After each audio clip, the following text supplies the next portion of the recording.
Hello and welcome to the Stratford Library's Pride 2020 celebration, which is offering a variety of LGBT plus events throughout the month of June. For our complete list, visit our website at stratfordlibrary.org. Today, in conjunction with the Square One Theater Company, we will present 3 short works from the Gay Marriage Plays. It's a collection of gay-themed playlets by a variety of contemporary authors. Even though gay marriage is now the law of the land, many of these plays were written prior to the law, but their overall pleas for tolerance and civilized civil unions still remains timely. Our first offering is A Traditional Wedding by Mo Gaffney, starring Janet Rathert and Danielle Sultini. Enjoy.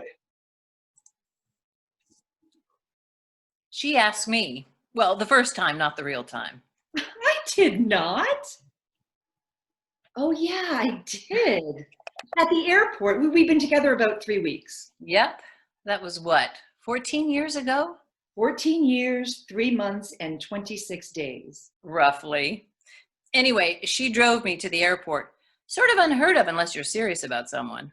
We were in the loading and unloading area, and I said, "Will you marry me?" And gave her a bottle of Evian. That was in the days when you could bring your own water on the plane. I said, yes, I'll marry you, just as soon as it's legal, thinking I was safe.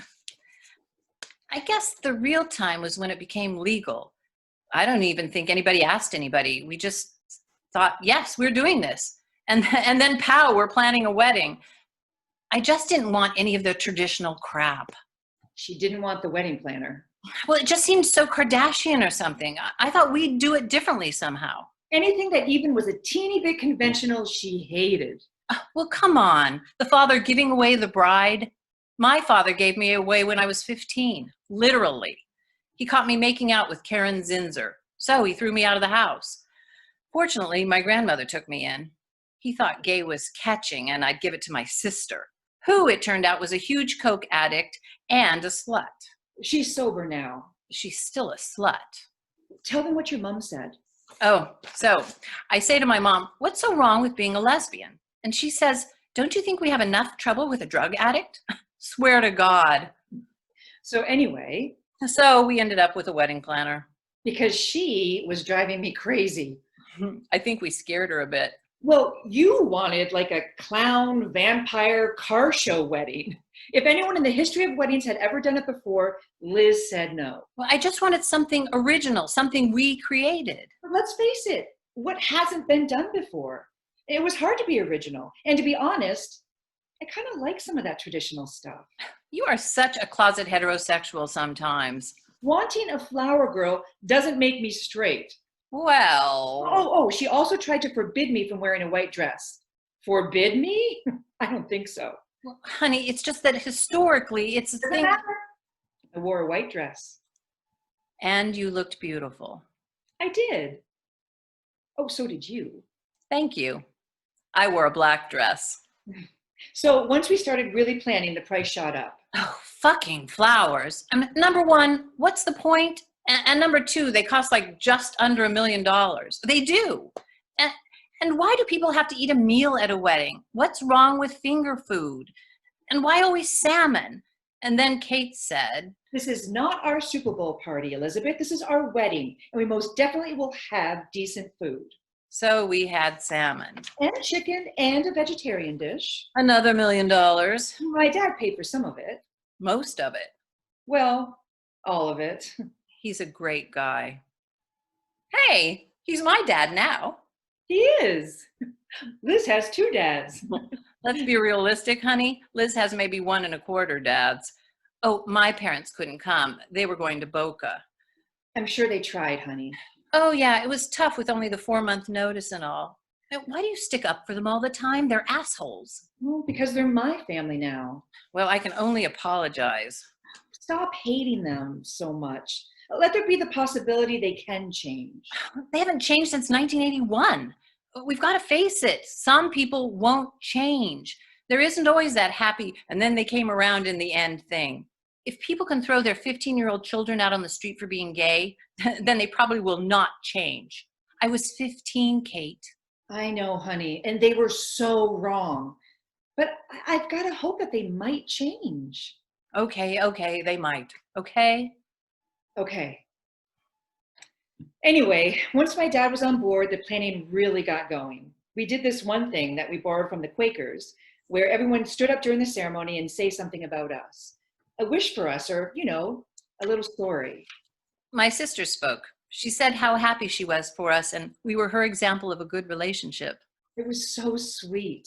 I never thought of us as an example. We just try to be nice to each other, and I don't force her to watch Hoarders, and she throws away those little stickers from the fruit instead of leaving them on the sink. usually. Then our friend Cheryl got up and did this really funny thing she'd written called 6 Degrees of Kate and Liz. I used to date Cheryl, and Kate briefly dated Cheryl's ex, Betsy, who happens to be my accountant, and whose current girlfriend, Amy, Was my girlfriend right before I met Liz. and the best friend of a woman I'd lived with, Carla, who, it turns out, had a fling with Kate right after she broke up with Nancy. A gal I had a brief relationship with in college after I broke up with this professor I was dating. Whose name happened to be Karen Zinzer. I kid you not. Oh God, there is so much more. Anyway, it was hilarious. And then her dad. And my dad, 75 years old, former Marine, tears streaming down his face, saying how privileged he was to be alive for this wedding, and that the only way it could be a happier day was if my mom was alive too. Tears everywhere. Even my hedge fund brother. It was lovely. I did miss my mom, though. I wore her veil.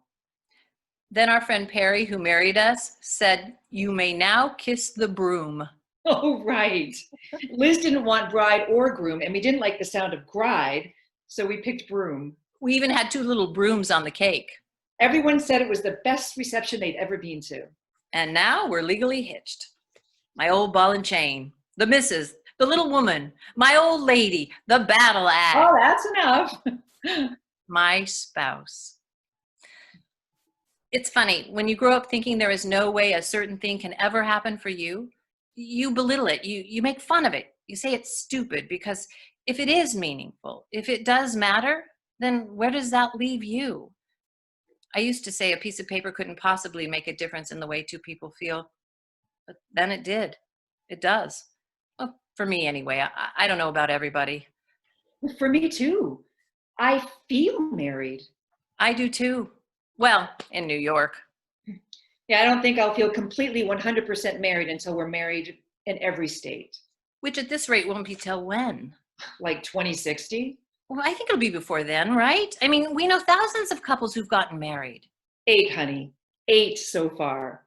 But we have a wedding at the end of the month. There's no going back. That's right. One day we'll be just as bad at marriage as the straight folk. Yup. And that's how we'll know we've achieved equality. You may now kiss the broom. Curtain. Thank you.